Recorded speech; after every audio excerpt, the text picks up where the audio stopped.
కాసేపట్లో అంతిమ తీర్పు రాబోతోంది. నరాలు తెగే ఉత్కంఠకు కొన్ని గంటల్లో తెరపడబోతోంది. దేశవ్యాప్తంగా లోక్సభ ఎన్నికల కౌంటింగ్ కాసేపట్లో ప్రారంభమవుతోంది.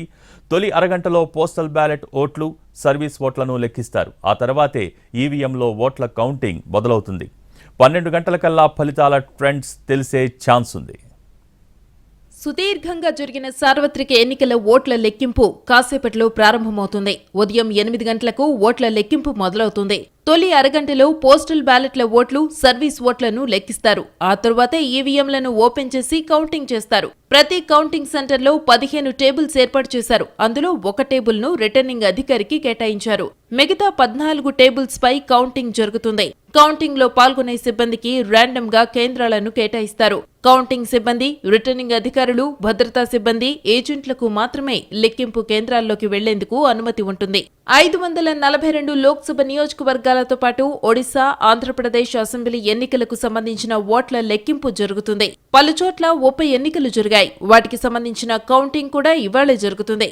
దేశంలో 96.88 కోట్ల మంది ఓటర్లుంటే ఈ ఎన్నికల్లో 64.2 కోట్ల మంది ఓటు వేశారు. ఇది ప్రపంచ రికార్డని భారత ఎన్నికల సంఘం తెలిపింది.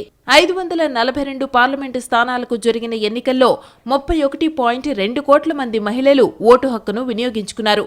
సూరత్ పార్లమెంటు స్థానం ఏకగ్రీవమైంది. తెలంగాణలో 17 పార్లమెంటు స్థానాల ఓట్ల లెక్కింపు కాసేపట్లో మొదలవుతుంది. 8 గంటలకు ఆయా జిల్లా కేంద్రాల్లో కౌంటింగ్ జరుగుతుంది. 17 నియోజకవర్గాల్లో కాంగ్రెస్, బీజేపీ, బీఆర్ఎస్ తో పాటు స్వతంత్ర అభ్యర్థులు కలిపి 525 మంది బరిలో ఉన్నారు. 2,20,24,000 మంది ఓటు హక్కును వినియోగించుకున్నారు. 120 కౌంటింగ్ హాళ్లలో 1855 టేబుళ్లపై ఓట్లు లెక్కిస్తారు. 2,18,000 పోస్టల్ బ్యాలెట్ ఓట్ల లెక్కింపుకు 19 హాళ్లు సిద్ధం చేశారు. సాయంత్రం 4 గంటల్లోపు పూర్తి ఫలితాలు వెల్లడయ్యే అవకాశముంది.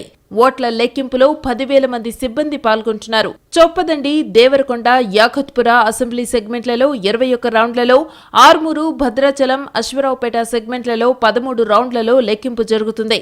ఈవీఎంలలో నమోదైన ఓట్లు సరిచూసుకున్న తరువాత వీవీప్యాట్ చీటీల లెక్కింపు ఉంటుంది. లాటరీ విధానంలో 5 పోలింగ్ కేంద్రాల ఈవీఎం, వీవీప్యాట్లు ఎంపిక చేసి లెక్కిస్తారు. ఆ తరువాత అధికారికంగా ఫలితాలని ప్రకటిస్తారు. ఎన్డీఏ హ్యాట్రిక్ విక్టరీ కొడుతుందా, ఇండియా కూటమి పైచేయి సాధిస్తుందా అనేది కొన్ని గంటల్లో తేలబోతోంది. సార్వత్రిక ఎన్నికల్లో ఏ నియోజకవర్గాల్లో ఎవరిది గెలుపనే నరాలు తెగే ఉత్కంఠకు తెరపడబోతోంది.